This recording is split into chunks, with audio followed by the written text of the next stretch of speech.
Hello and welcome everyone to next level studies. आज की video में हम एनपैट 2021 एग्जाम का एनालिसिस करेंगे। ये वीडियो उन बच्चों के लिए हेल्पफुल रहेगी जो भी अपना एनपैट का एग्जाम 2 और 3 जुलाई को दे रहे हैं। थ्रू दिस वीडियो उनको ये पता चलेगा कि कौन कौन से ऐसे टॉपिक्स हैं जिनकी ज़्यादा वेटेज है और मतलब इस बार 27 जून की शिफ्ट में सबसे ज़्यादा पूछे गए हैं। प्लस मैंने सेक्शन वाइज आपके लिए क्वेश्चंस का बाइफिकेशन भी बताया है इस वीडियो में कि कौन से टॉपिक से कितने क्वेश्चन आए हैं। ओके, सो इस पूरे डेटा को कंपाइल करने में मैंने काफ़ी स्टूडेंट से पूछा है, उनका फीडबैक कलेक्ट करा है, तब जाके ये पूरी वीडियो बन रही है। इसलिए एक रिक्वेस्ट थी कि आप चैनल को सब्सक्राइब कर लीजिएगा। ओके, वीडियो को बिल्कुल लाइक कीजिएगा और कमेंट में बताइएगा कि आपको पूरा एनालिसिस कैसा लगा। ओके, सो हम पूरा सीक्वेंस वाइज चलेंगे। सबसे पहले बेसिक पैटर्न बता दूंगा आपको मैं, क्या क्या चीज़ों को ध्यान रखना है आपको एग्जाम देते वक्त। ओके, एंड उसके बाद मैं सेक्शन वाइज आपको एनालिसिस तो दूंगा ही। ओके गाइस, स्टार्ट करते हैं। बात करें एग्जाम पैटर्न की, तो एग्जाम पैटर्न एज एक्सपेक्टेड आपका था।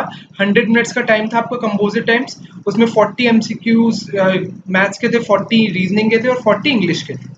ठीक है, जो पेपर था उसमें पहला पहला जो सेक्शन था आपका, पहला सेक्शन इंग्लिश का था, दूसरा सेक्शन जीके का था एंड तीसरा सेक्शन आपका क्यूए का था। और आपको ऐसा ऐसा था कि आपको पेपर में एक सेक्शन सबमिट करने के बाद ही आप दूसरे सेक्शन पे जा सकते हैं। मान लीजिए कि आपने मान लीजिए कि आपने 40 क्वेश्चंस, पहला सेक्शन जैसे इंग्लिश का था, 40 क्वेश्चंस आपने इंग्लिश के 20-25 मिनट्स में कंप्लीट कर लिए। ठीक है, तो उसके बाद जब आप सबमिट करेंगे उसके बाद ही आप सेकंड सेक्शन जो कि आपका रीजनिंग का है उसको अटेम्प्ट कर सकते हैं। और रीजनिंग सबमिट करने के बाद ही आप क्यूए के क्वेश्चंस देख सकते हैं। और एक सेक्शन सबमिट करने के बाद आप दूसरे सेक्शन पे, पिछले सेक्शन पे वापस नहीं जा सकते। मतलब एट अ टाइम आप एक ही सेक्शन पे खेल रहे होंगे। ओके, या उसको सॉल्व कर रहे होंगे। सो इंग्लिश इंग्लिश आपको जैसे इस बार इंग्लिश, आज इंग्लिश पहला था तो 40 क्वेश्चन इंग्लिश के सबमिट कर दिए, फिर इंग्लिश के सेक्शन पे वापस नहीं जा सकते। फिर रीजनिंग का शुरू हुआ तो 40 क्वेश्चन सिर्फ रीजनिंग के देखेंगे स्क्रीन पे, उसमें आप देख सकते हैं। फिर इसको सबमिट कर दे, फिर क्यूए। तो आपको इन चीजों का ध्यान रखना है कि एक सेक्शन पे आपको ज्यादा टाइम नहीं वेस्ट करना है। यानी कि इंग्लिश में लग रहा है टाइम, जबकि इंग्लिश आज इजी आई थी काफी, तो इंग्लिश में ये नहीं कि बहुत टाइम लगा दी कि अच्छा आराम से पढ़ लेते हैं, पैसेज वगैरह कर लेते हैं, ये ऐसा बिल्कुल नहीं करना है। जीके सॉरी रीजनिंग और मैथ्स पे आपको ज्यादा टाइम देना है, तो इसलिए फटाफट सेक्शन सबमिट करके आगे मूव करो। एंड प्लस आपको एक ऑनलाइन कैलकुलेटर भी प्रोवाइड किया गया था जिसका यूज आपको बिल्कुल करना चाहिए। ऑनलाइन कैलकुलेटर आपको जो दिया गया था वो उसका यूज काफी हद तक रीजनिंग में, जो डीआई के क्वेश्चंस थे उसमें काफी यूज हो सकता था उसका, तो इसलिए उसको बिल्कुल यूज करिएगा। वो देखने के लिए नहीं है सिर्फ, ऑनलाइन कैलकुलेटर को बिल्कुल यूज कीजिएगा। और जो भी आपके पास रफ शीट होंगी तो उसमें तो आप रफ वर्क करेंगे ही, लेकिन कैलकुलेटर का यूज अगर आप करेंगे तो आपका टाइम डेफिनेटली सेव होगा। और क्यूए में भी आपके कुछ कुछ क्वेश्चन में कैलकुलेटर का यूज करके आप डेफिनेटली आपको एडवांटेज मिल रहा है। सो ये तो बेसिक था। अब नेक्स्ट आपको मैं सेक्शन वाइज बता देता हूँ कि क्यूए में, एलआर में, रीज और इंग्लिश में क्या क्या पूछा गया। ओके, सो स्टार्ट करते हैं। सो गाइज, जैसे कि आप अपनी स्क्रीन पे क्यूए सेक्शन के 40 क्वेश्चंस का ब्रेकअप देख सकते हैं। सो मैं आपको थोड़ा सा ओवरव्यू दे देता हूँ कि किस टॉपिक्स में क्या क्या एग्जैक्टली क्वेश्चंस पूछे गए थे। ठीक है, जैसे प्रोग्रेशन की बात करें तो AP arithmetic progression, geometric progression, total 4 question आए थे।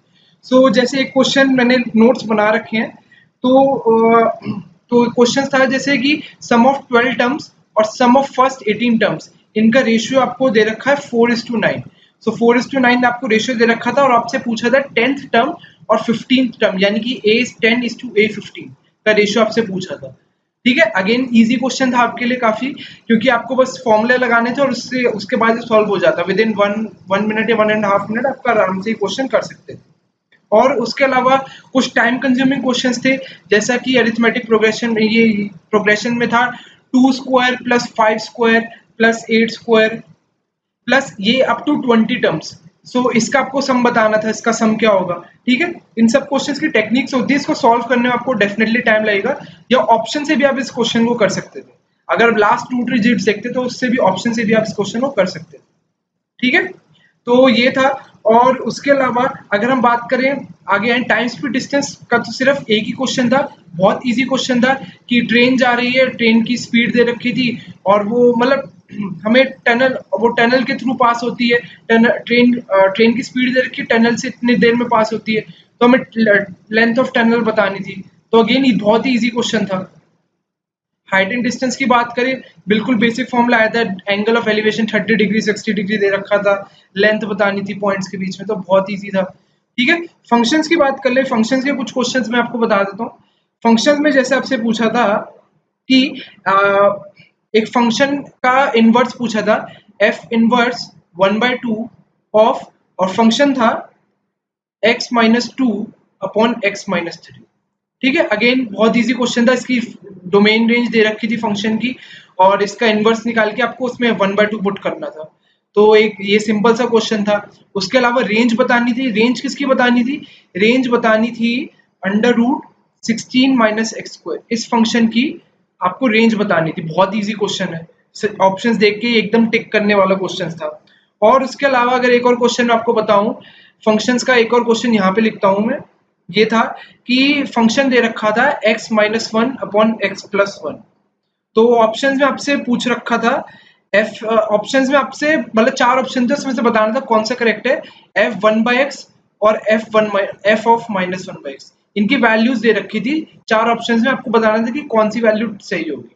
सो ये बताना था, ये भी बहुत इजी क्वेश्चन था, with in less than a minute में ये क्वेश्चन आसानी से हो जाता है।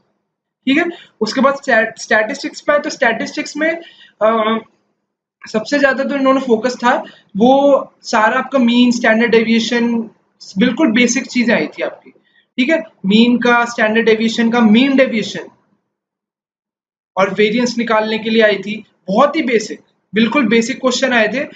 आई वुड सजेस्ट कि आपका जो भी आपका ऑफिशियल एनपैट के सैम्पल पेपर्स हैं, जो सैम्पल पेपर्स नहीं, वो ऑफिशियल लास्ट ईयर के पेपर्स हैं, वेबसाइट पे अवेलेबल हैं, जिसमें मैंने सेट 1 भी सॉल्व भी करवाया अपने चैनल पे।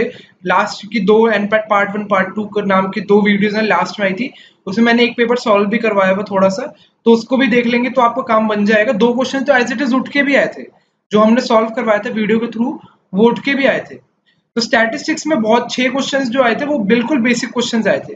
मीन निकालने के लिए, फ्रीक्वेंसी डिस्ट्रीब्यूशन का भी मीन निकालने के लिए आया था, मीन डेविएशन आई थी, वेरिएंस, सिंपल वैल्यूज दे रखी थी, उनकी वेरिएंस निकालनी थी, कुछ भी डिफिकल्ट नहीं था, कॉम्प्लेक्स नहीं था। सेट थ्योरी की बात कर लेते हैं, तो सेट थ्योरी में आपके 4 क्वेश्चंस आए थे, अगेन नथिंग डिफिकल्ट, बहुत इजी क्वेश्चंस थे आपके, मतलब बेसिक था कि बेसिक ऐसे क्वेश्चन थे, यूनियन वाले क्वेश्चन थे, लेकिन थोड़ा सा वो टाइम कंज्यूमिंग क्वेश्चन होते हैं। आप एनपैट के मेरे जो मैंने क्वेश्चन करा उनको देख लेंगे तो आपको थोड़ा आइडिया लग जाएगा, लेकिन ये स्कोरिंग होते हैं। ठीक है, ये थोड़ा सा टाइम कंज्यूमिंग होते हैं, लेकिन स्कोरिंग होते हैं, इनमें 100% एक्यूरेसी बन जाती है, तो सेट थ्योरी वाले क्वेश्चन स्किप नहीं करने। मेंसुरेशन में क्या क्वेश्चन आया था, मेंसुरेशन में आया था कि एक सिलेंडर है, उसकी आपको रेडियस और हाइट दे रखी थी, उसको सैंड से फिल कर दिया गया था, और उसको फिर एक कोन में एक कोन फॉर्म में सैंड को गिराया गया था, मतलब उस पर कन्वर्ट किया गया था। तो आपको वॉल्यूम ऑफ सिलेंडर और कोन को इक्वेट करना था, और कोन का रेडियस और सिलेंडर का रेडियस सेम ही था, बस आपको कोन की हाइट पूछी गई थी, बस ये बताना था, सिंपल सा question. Simple interest, compound interest, again सिर्फ एक क्वेश्चन आया था बेसिक इक्वल इंस्टॉलमेंट्स का, और उसमें भी 2 इंस्टॉलमेंट्स वाला क्वेश्चन था, बहुत सिंपल और डायरेक्ट फॉर्मूला एप्लीकेशन, बिल्कुल इजी क्वेश्चन। सो ऐसे क्वेश्चन तो बिल्कुल स्किप नहीं करने, प्रीवियस ईयर लगाओ ना। सबसे बड़ी बात है, जो 2020 का पेपर ऑफिशियल वेबसाइट पे उसके क्वेश्चंस को देखो। ठीक है, कोई भी क्वेश्चन डाउट में है तो ग्रुप में डालो, मैं हमारे जो ग्रुप बना हुआ है टेलीग्राम का, उसमें बच्चे सॉल्व कर देंगे। ऐसा कोई क्वेश्चन होगा जिसमें ज्यादा डाउट्स आ रहे तो मैं भी उसमें इनिशिएटिव लेके मैं भी इसको सॉल्व करवा दूंगा, ऐसी कोई बात नहीं। और अप्रोक्सीमेशन की बात करें तो एक क्वेश्चन आया था, थोड़ा अच्छे लेवल का टफ क्वेश्चन था थोड़ा। सो इस क्वेश्चन पे अगर टाइम वेस्ट करा होगा तो आपने बेवकूफ़ी करी है। तो इस क्वेश्चन, ऐसे क्वेश्चन को हमेशा एंड के लिए रख देना। ठीक है, सारे क्वेश्चन अटेम्प्ट करने वाले नहीं होते। प्रॉफिट एंड लॉस की बात करें, अगेन प्रॉफिट एंड लॉस में आपको क्वेश्चन ऐसा आया था कि जैसे डिस्काउंट परसेंट दे रखा था, प्रॉफिट परसेंट दे रखा था, और आपको सीपी दे रखा था, तो आपसे मार्क्ड प्राइस पूछा था कि मार्क्ड प्राइस बता दो। अगेन कुछ भी नहीं था इस क्वेश्चन में करने के लिए। क्वाड्रेटिक क्वेश्चन के क्वेश्चन थोड़े से अच्छे लेवल के, ठीक है, थोड़ा सा आपको सोचना पड़ता है, थोड़ा सा डायरेक्ट फॉर्मूला बेस्ड दी थे कि sum of roots, product of roots direct लगा लो, थोड़े से अच्छे लेवल के क्वेश्चन। ठीक है, उसके बाद बॉड मास और सिंप्लीफिकेशन को मैं क्लब भी कर सकते हैं, बॉड मास और सिंप्लीफिकेशन को। बॉड मास और सिंप्लीफिकेशन के जो क्वेश्चंस होते हैं इनको मैं सजेस्ट करूंगा, इनको भी हमेशा लास्ट के लिए रखा करो।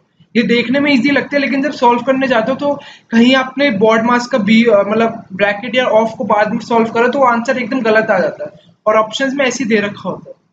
तो बॉड मास और सिंप्लीफिकेशन वाले जो क्वेश्चंस हैं उनको एंड में रखा था। लीनियर इक्वेशन का अगेन बहुत इजी क्वेश्चन था, कुछ भी मुश्किल नहीं था।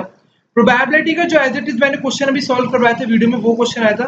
कौन सा क्वेश्चन आया था कि हेड की प्रोबेबिलिटी, एक अनबाइस्ड कॉइन है उसमें हेड की प्रोबेबिलिटी 3 टाइम्स है टेल के मुकाबले, तो टेल की प्रोबेबिलिटी x होगी, हेड की प्रोबेबिलिटी 3x होगी, और इनका टोटल प्रोबेबिलिटी 1 होती है तो 3x प्लस x 1 आ गई, तो यानी कि x की वैल्यू 1/4 आ गई। ठीक है, तो यानी कि हेड की प्रोबेबिलिटी 3/4 हो गई, टेल की प्रोबेबिलिटी 1/4 हो गई।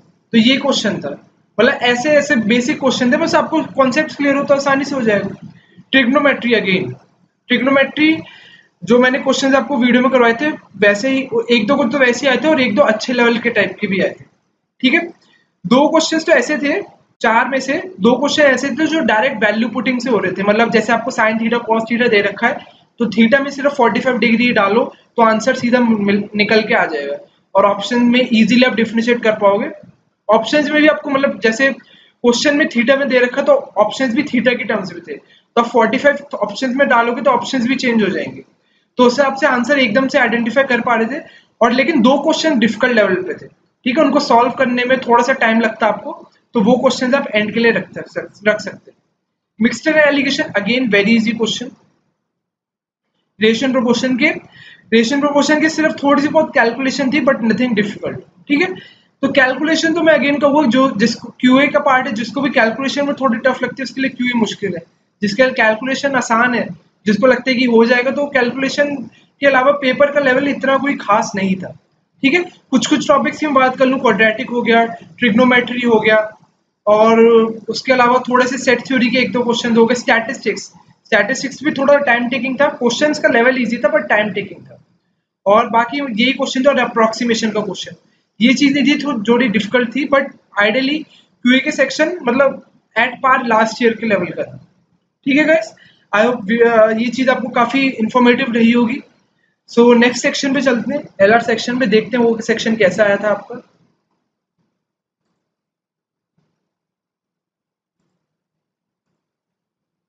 सो गाइस, बात करें एलआर सेक्शन की, तो एलआर सेक्शन में भी ऐसा कोई सरप्राइज हमें देखने को नहीं मिला था। एलआर सेक्शन में अगर हम बात करें तो सिलेक्शन क्राइटेरिया वाले क्वेश्चन 5 क्वेश्चंस थे। 5 क्वेश्चन में कंडीशंस थी आपकी, जैसे था कि 5 कंडीशन दे रखी है कि कैंडिडेट इस एज का होना चाहिए, ये क्वालिफिकेशन होनी चाहिए, इंटरव्यू में इतने मार्क्स होने चाहिए। उसके अलावा उसके बाद 2 स्टेटमेंट और दे रखी थी कि अगर वो कैंडिडेट पहली और दूसरी कंडीशन को सेटिस्फाई नहीं करता है, लेकिन वो इस एससी कैटेगरी का, इस कैटेगरी का, तो उसको इस ऑफिसर के पास भेज सकते हैं। तो ऐसी कंडीशंस और थी, और इसके बेस पे 5 क्वेश्चंस थे आपके पास। तो ऐसे क्वेश्चंस जो हैं ये काफी टाइम कंज्यूमिंग होते हैं, तो आई वुड ऑलवेज रिकमेंड कि सिलेक्शन क्राइटेरिया क्वेश्चंस आप हमेशा एंड में करा कीजिए, क्योंकि आपको हर क्वेश्चन एक मतलब अपने आप में एक सेट है, सारा देखना कि सारी कंडीशन मैच कर रही है, और गलती होने के चांसेस थोड़े बढ़ जाते हैं। अगर आपने एक भी चीज मिस कर दी तो गलती हो जाएगी, तो इसलिए आई वुड रिकमेंड कि इसको एंड में करा कीजिए। डेटा सफिशिएंसी पे आते हैं तो 7 क्वेश्चंस थे। 7 में से आई वुड से 3 से 4 क्वेश्चन इजी कैटेगरी के थे, और बचे हुए 2-3 क्वेश्चन जो थे उसमें आपके थोड़ा सा टाइम कंज्यूमिंग था, क्योंकि इसमें जैसे ऐसा था कि स्टेटमेंट 1 स्टेटमेंट 2 दे रखी है, 2 स्टेटमेंट दे रखी है, तो हर स्टेटमेंट को आपको अलग से सॉल्व करना पड़ेगा। मतलब उसमें छोटे छोटे पजल्स भी थे कि इस स्टेटमेंट से इसकी एज पता चल रही है, या ये टॉलेस्ट है, ये हैवीएस्ट है, या मतलब उसका वो, तो हर स्टेटमेंट को आपको थोड़ा सा सॉल्व करना पड़ रहा था। तो 2-3 क्वेश्चन ऐसे थे जो टाइम कंज्यूमिंग थे, तो इन क्वेश्चंस को देखते ही आपको क्या करना है, स्किप कर देना। मतलब लास्ट में टाइम बचे ही आपको लगे कि एलआर का सेक्शन अब पे इतना ही टाइम देना चाहिए, बचे हुए क्यूए पे देना हमें टाइम, तो उस हिसाब से टाइम को आपको मैनेज करना था इस पर्टिकुलर सेक्शन। तो डेटा सफिशिएंसी के 3-4 क्वेश्चन करने वाले थे, 2-3 क्वेश्चन बाद में करने के। टीम सिलेक्शन के 2 क्वेश्चन आए थे। 2 क्वेश्चन जो थे वो अलग अलग सेट के थे, यानी कि टीम सिलेक्शन के मैं कह सकता हूँ कि 2 सेट आए थे, और एक बड़ा सा क्वेश्चन या एक बड़ा सा सेट था, उसका बस एक क्वेश्चन था। यानी कि आपको कंडीशन दे दी कि पी जो है क्यू के साथ नहीं आएगा, पी हमें जो आर है वो हमेशा एस के साथ ही आएगा, ऐसी कंडीशन दे दी, और आपको बता दिया कि इनमें से 2-3 की टीम फॉर्म करनी है तो हमेशा कौन आएगा टीम में। तो ऐसे क्वेश्चन थे आपके पास, तो अलग अलग ऐसे 2 टाइप के सेट थे, और क्वेश्चन सिर्फ एक ही था, तो यानी कि टीम सिलेक्शन को क्वेश्चन में अगर ये 5 का सेट हो तब तो हम इस पर टाइम लगाएं भी। अगर इंडिविजुअल 2-2 क्वेश्चन पूछ रहा है, एक-एक क्वेश्चन पूछ रहा है इस पे और 2 सेट है, तो इसका मतलब ये टाइम वेस्ट करवा रहा है हमारा, तो इसलिए ऐसे क्वेश्चन को भी एंड के लिए रखो। सिलॉजिज्म की वेरी इजी क्वेश्चन, बहुत ही इजी क्वेश्चन, मतलब स्टेटमेंट्स काफी इजी आए थे, कंक्लूजन भी एकदम से आप मतलब कंक्लूड कर पा रहे थे कि ये कंक्लूजन ट्रू होगा, मतलब नेगेटिव स्टेटमेंट्स कम ही थी उसमें। वेन डायग्राम की बात करें तो एक वेन डायग्राम आया था, वेन डायग्राम में था आपका जैसे आपको रिलेटिव्स, एजुकेटेड और मेल्स, रिलेटिव्स, एजुकेटेड और मेल्स, जैसे ये तीन आपको दे रखे थे और इनका बताना था कि कौन सा वेन डायग्राम होगा, जैसे ये वाला होगा, ये तीनों का होगा, ठीक है, तो ऐसे आपको बताना था कि कौन सा वेन डायग्राम इस पे फिट करेगा। एंड उसके अलावा आपके जो वेन डायग्राम के बचे हुए 2 क्वेश्चन थे वो आए थे कि जैसे आपको ये सर्कल, ट्राइंगल, ये बता दी कि सर्कल के गर्ल्स को रिप्रेजेंट करता है, ट्राइंगल बॉयज को रिप्रेजेंट करता है, उसके अलावा स्क्वायर जो है वो ट्रेन्ड एथलीट्स को रिप्रेजेंट करता है। तो आपको बताना था कि मतलब वही जो कॉमन क्वेश्चंस होते हैं कि इनके अंदर कितने बंदे ऐसे हैं जो गर्ल्स हैं और ट्रेन्ड एथलीट्स है, तो यहाँ पे इंटरसेक्शन पे कॉमन नंबर होगा, वो नंबर आपका आंसर होगा। ऐसे 2 क्वेश्चंस और आए थे, तो नथिंग कॉम्प्लिकेटेड, कुछ भी मुश्किल नहीं था, वेन डायग्राम के इजीली मैनेजेबल थे।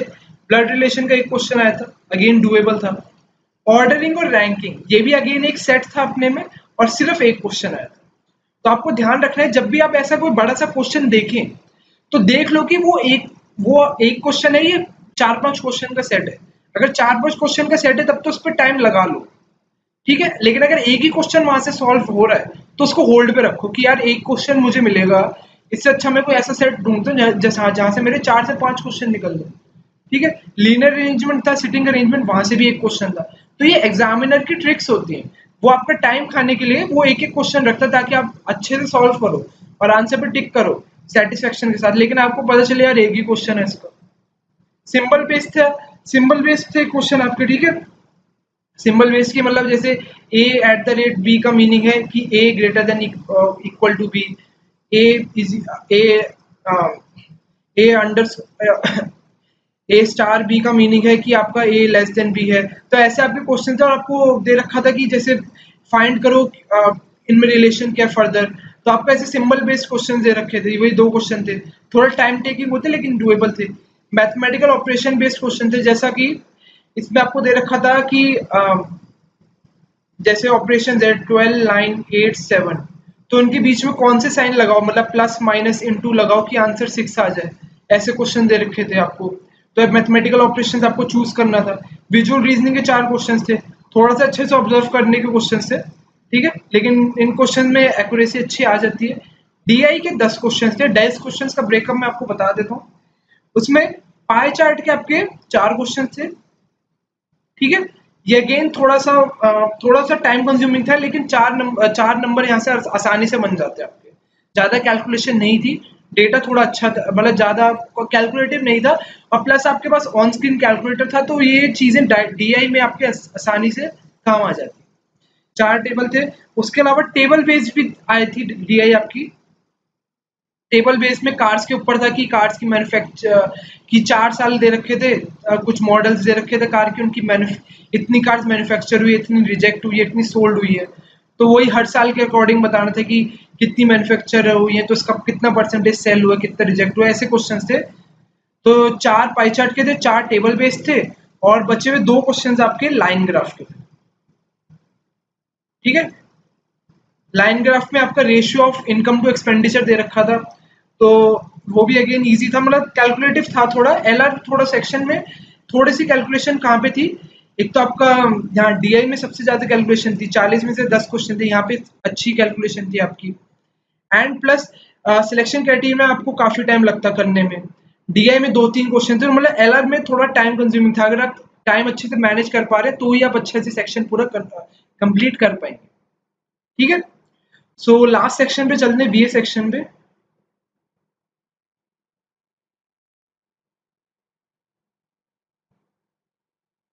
So last but not the least BA section की बात करते हैं। बीए सेक्शन के में 40 क्वेश्चंस का ब्रेकअप आप देख सकते हैं। ठीक है। पैराजंबल के 4 क्वेश्चंस आए थे आपके, फिल इन द ब्लैंक्स के 10 आए थे, उसके बाद स्पॉटिंग एरर्स के 5 आए थे, एंटोनिम्स का 1 क्वेश्चन आया था, आरसी के 15 क्वेश्चन आए थे आपके, ठीक है। और मोस्ट एप्रोप्रिएट मीनिंग या इसका मैं बताऊंगा आपको, इसके भी 5 क्वेश्चन आए थे। तो थोड़ा टॉपिक वाइज देख ले। पैराजंबल्स के जो 4 क्वेश्चन आए थे आपके, 4 क्वेश्चन मॉडरेट लेवल के थे, थोड़ा सा टाइम इन्वेस्ट करके आप आसानी से उनको कर सकते थे। एक यही वाला पर्टिकुलर कहूंगा जिसमें आपको थोड़ा सा टाइम ज्यादा, थोड़ा सा पैराजंबल और आरसी, बाकी तो एकदम से बहुत बहुत ही इजी क्वेश्चन आए थे, इजी क्वेश्चन आए थे। मतलब वीए ऐसा था कि वीए कोई भी डिफरेंस नहीं बना पाएगा, मतलब अगर आप वीए में अच्छे भी हैं तो इस वीए सबके लिए आसानी आई थी। तो वीए में अच्छा परफॉर्म करके मतलब आपको कोई एज नहीं मिलेगा। अच्छा परफॉर्म कहाँ पे करने में मिलेगा, एलआर और क्यूए में। वीए सबके लिए आसान थी, मतलब वीए में कुछ भी चैलेंज नहीं था। पैराजंबल के 4 डुएबल थे, थोड़ा सा मॉडरेट लेवल था। फिल इन द ब्लैंक्स के वेरी इजी कहूंगा मैं, बहुत ही इजी क्वेश्चन थे, ठीक है। बहुत ही बेकार लेवल का था, मतलब फिल इन द ब्लैंक्स में की बात करूं मैं। स्पॉटिंग एरर्स की बात करूं, स्पॉटिंग एरर्स का भी कुछ खास लेवल नहीं था, ठीक है। एंटोनिम्स भी बस एक क्वेश्चन पूछा गया था, कोई हार्डकोर वोकैबुलरी आपसे बिल्कुल नहीं पूछी गई थी, बहुत ही डेली कॉमन यूज वर्ड्स आपसे पूछे गए थे। सो रीडिंग कॉम्प्रिहेंशन की बात करें तो 15 क्वेश्चंस आए थे, जिसमें 3 आरसी आए थे, और 3 आरसी में 5 क्वेश्चंस ईच, हर आरसी में 5-5 क्वेश्चन थे। आरसी आपका कौन कौन से टॉपिक पे था, एक था वर्क फ्रॉम होम पे, ठीक है, वर्क फ्रॉम होम पे था एक टॉपिक आपका। एक टॉपिक था आपका ग्रीनरी की इंपॉर्टेंस, ठीक है, ग्रीनरी की इंपॉर्टेंस पे था। और एक आपका था प्रोक्रेस्टिनेशन पे, ठीक है, जो हम चीजों को टालते रहते हैं, प्रोक्रेस्टिनेशन, उस पर ऑथर्स ने अपने व्यू बताए थे, तो इन पे था। और बिलीव मी, ऐसा जो आपके आरसी आए थे, आरसी मतलब पढ़ने में बिल्कुल भी मुश्किल नहीं थे, लेकिन क्वेश्चंस आपके ऐसे नहीं थे कि क्वेश्चंस आप सीधे डायरेक्ट मतलब पैसेज में देखो टिक कर दो। क्वेश्चन ऐसे थे कि आपको इन्फ्रेंस वाले ही क्वेश्चन थे, और हर क्वेश्चन में, हर आरसी में आपसे एसेंस ऑफ पैसेज पूछा था, यानी कि आपको आरसी आपने अच्छे से पढ़ा होगा तो ही आप एसेंस ऑफ पैसेज बता सकते हैं। तो तीनों आरसी में आपसे एसेंस ऑफ पैसेज पूछा गया था। तो यानी कि आरसीज की प्रैक्टिस ऐसे करो कि आपको मतलब पैसेज पढ़ के आइडिया मिल जाए कि एसेंस क्या है, ठीक है, समरी टाइप क्या है, मतलब एक लाइन में या एक दो तीन, एक एक पूरी लाइन में आप अपने आप बता पाओ, तो उसके हिसाब से ऑप्शंस पे जाओगे तो एकदम टिक कर पाओगे, ठीक है। तो ये था। एंड उसके बाद मोस्ट अप्रोप्रिएट मीनिंग, तो जो क्वेश्चंस थे, क्वेश्चंस में उन्होंने सिनोनिम कहीं भी यूज नहीं करा था। जितने भी 5 क्वेश्चन थे उसमें हर जगह उन्होंने मोस्ट अप्रोप्रिएट मीनिंग पूछा था, और डायरेक्ट वर्ड्स के मोस्ट अप्रोप्रिएट मीनिंग्स थे, यानी कि डायरेक्ट वर्ड्स नहीं थे। जैसे कि एक फ्रेज हो गया, कि फ्रेज का फ्रेज और वर्ड्स दोनों का कॉम्बिनेशन था, यानी कि वर्ड्स तो एकदम याद नहीं है। जैसे एक था फ्रेजाइल, तो फ्रेजाइल का सिनोनिम क्वेश्चन में पूछा था, तो आंसर वीक था। सिमिलरली एक था हैंडसम सैलरी, हैंडसम सैलरी का भी आपसे पूछा था, तो उसका था लार्ज, उसका सिनोनिम लार्ज या मोस्ट अप्रोप्रिएट लार्ज बन रहा था। तो ऐसे कुछ फ्रेजेस भी थे, मतलब 2-3 वर्ड्स के, तो उनका भी हमें बेस्ट अवेलेबल ऑप्शन चूज करना। तो इन अ नटशेल अगर मैं बात करूं तो वीए का बहुत ही डुएबल था, तीनों सेक्शन में वीए वाज द इजीएस्ट, ठीक है। So VA was a cake walk for everyone. तो वीए में अच्छा करने से आपको इतना कोई एडवांटेज नहीं मिलता, जैसा कि पहले ही मैंने।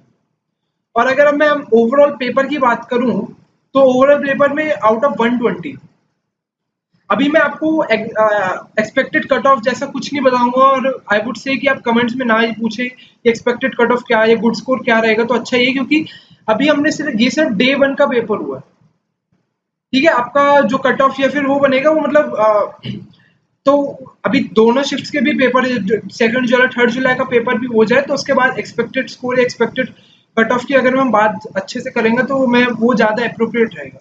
अभी मैं आपको एक रफ फिगर दूंगा, लेकिन डे 2 और डे 3 यानी कि 2 जुलाई 3 जुलाई का पेपर कैसा है हमें नहीं पता।